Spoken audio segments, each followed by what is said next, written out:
What's going on, y'all? How y'all doing? Y'all haven't heard from me in a while. I've been busy moving along with other things, but so boom, I'm scrolling through my feed, right? I need to stop doing it. I know it's late. Blue light on my face. Deep into that weird part of the internet, cats playing tiny pianos. Then, I stumble on a video. It's gone completely viral. Not a cat video. A clip of this guy on Instagram exposing a troll that is in the United States Navy for racially harassing him and dropping the N-word bomb repeatedly in his live stream. He's in a comments section dropping racial slurs. Someone screen recorded the tirade. They went full internet detective, found his real name, found his job, found his LinkedIn profile.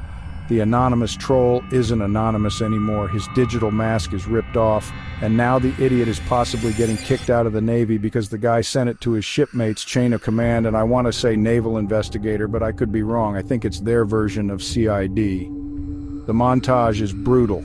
Cuts between hateful comments and pictures of him smiling at his desk. Wild, jarring contrast. Probably being an upstanding sailor that squared away online, he's a different person. The video is a digital receipt, a permanent record. The internet that gave him a platform is holding him accountable, like a car crash in slow motion. The car is his reputation. The internet is the wall. The whole world has a front row seat. Within hours, it explodes. Hashtags are trending. Employer social pages flooded. People demand action. You just can't disrespect people and think nothing's going to happen, because a lot of these people, they think life is like video games, saying stupid things like you wouldn't last in an old school Call of Duty lobby. That's the thing that's just a video game. Not real life. You wouldn't dare say the things you say on Call of Duty in real life without getting your teeth knocked out. They must confront one employee being the face of online racism. You can't just send a memo, please advise. This is beyond simple HR, a public spectacle. The aftermath is swift and decisive. The company releases a statement. The corporate template, we do not condone. But they don't just talk, they fire him. Trolls becomes unemployed. His digital footprint, a trail of hate, led to a pink slip. Cause and effect terrifyingly clear. He thought he was screaming into the void. The void had an HR department. Reminder, usernames, avatars. More fragile than we think. Now here's where it gets complicated. The internet, as always, was divided. It split right down the middle like a heated Thanksgiving dinner debate. On one side, you had people cheering. They were like, yes, finally, accountability. For them, this wasn't just about one guy getting fired. It was a victory. It was proof you can't hide behind a screen and spew racist venom without facing the music.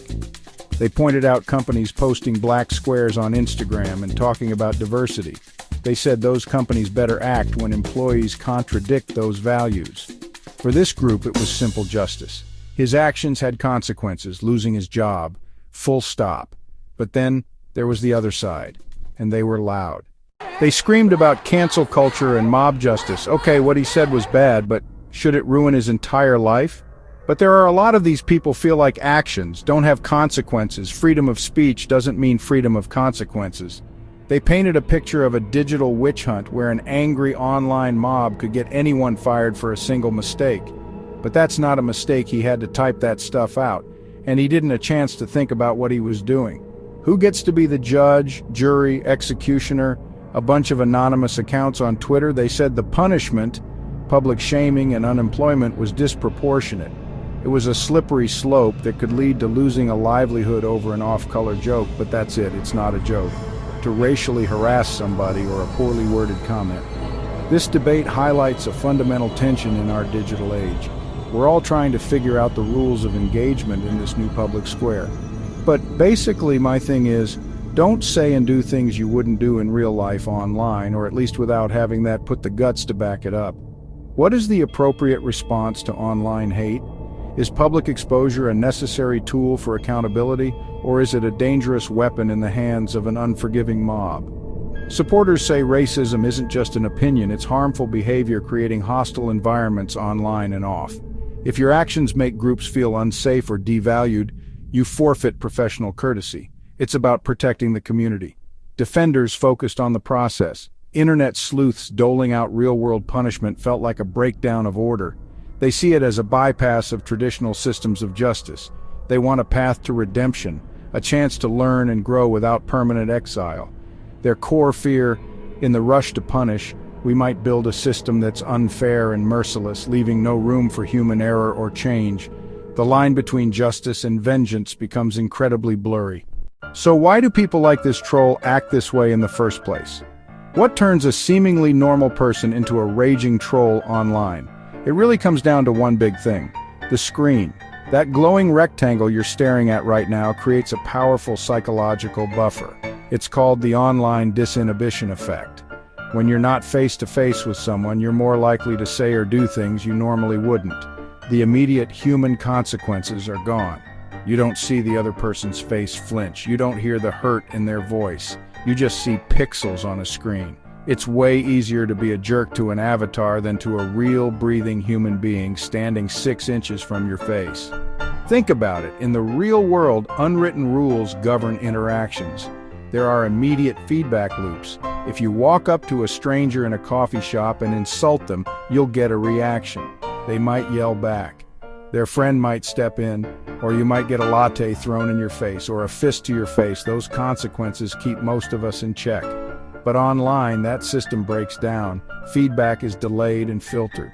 An angry comment is just text. A block button is a silent, clean escape.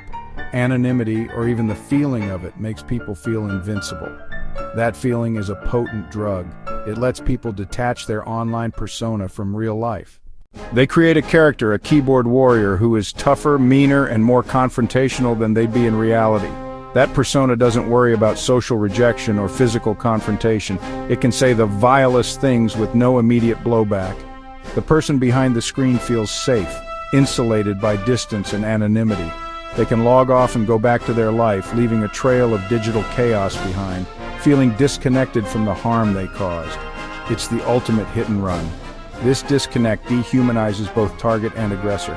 Stop seeing the person as human, and cruelty becomes easy to justify. They become an object, a target, a thing to be attacked. The attacker sheds their own humanity, an engine of negativity. They forget their words, even from a basement thousands of miles away, land with real emotional weight. This isn't just an online thing. This mentality of disrespect, of thinking rules don't apply to you, it pops up everywhere. Let me tell you a story from my time in the Army. It was 2020, the height of the COVID-19 pandemic. The military, being the military, had strict rules in place. We're talking masks on, social distancing, no large gatherings. The rules were there to protect everyone, to ensure the force was ready to go. It was a matter of national security, right? You'd think that in an environment built on discipline and following orders, this would be easy, but you'd be wrong. People are people, even in uniform. We had these soldiers who just didn't take it seriously and who didn't want to follow instructions. They saw the rules as an inconvenience, a personal affront to their freedom. They cried and they had a fit. Like a little toddler that gets told no, they'd be caught sneaking off base, posting pictures of themselves crowded bars, no masks in sight. They were openly defiant. It was a profound act of disrespect, not just to the chain of command, but to every single soldier who was following the rules. They were disrespecting the health and safety of their teammates, the very people they were supposed to trust with their lives in a firefight. Then I found out very quickly a lot of people I couldn't trust in the Army. I've met some of the most grimiest people while I was in the Army. Their attitude was, it's not a big deal. What's the worst that can happen? The worst did happen. Article 15s got handed out like candy because a few soldiers broke the rules and got exposed, along with breaking curfew, and I know a lot of their time and their money got taken away from them, along with being on the radar. And what I mean by that is the higher-up was looking at them very closely, waiting on them to do anything wrong. Unable to train, unable to do their jobs, all because of the selfish actions of a few. It created a massive operational problem. Missions had to be adjusted. Training schedules were wrecked. The disrespect wasn't just talk, it had real, tangible consequences that affected the entire unit's readiness. It showed me that whether it's a racist comment online or breaking quarantine in the barracks, the underlying issue is the same: a selfish disregard for how your actions impact others. It's about a lack of accountability and a failure to see yourself as part of a larger community. These soldiers, much like online trolls, operated from a bubble of self-interest. They didn't think about the second and third order effects of their choices. They didn't consider the soldier with a newborn at home or the one with an immunocompromised parent. They only thought about what they wanted in that moment. It was a powerful lesson. Disrespect in any context erodes trust and breaks down the systems that keep us safe, whether that system is a military unit or a functioning civil society online. The uniform or the username doesn't matter, the corrosive attitude is the same. Now let's bring it all back. What's the big takeaway here? It's simple, but we keep forgetting it. The internet is not a video game. There is no reset button. There is no logging off from the consequences of your actions. The idea that your online life and your real life are two separate things is a dangerous fantasy. That wall is gone. Your online reputation is now just your reputation. Employers Google you before an interview. Colleges look at your social media. As we saw with trolls in the past, a racist rant in a comment section can lead to a real-life termination letter. The things you say and do online are now part of your permanent record. Racism, harassment, bigotry, in many professional environments, including the military, they are career enders. It's about integrity. Don't type anything online that you wouldn't be willing to say to someone's face.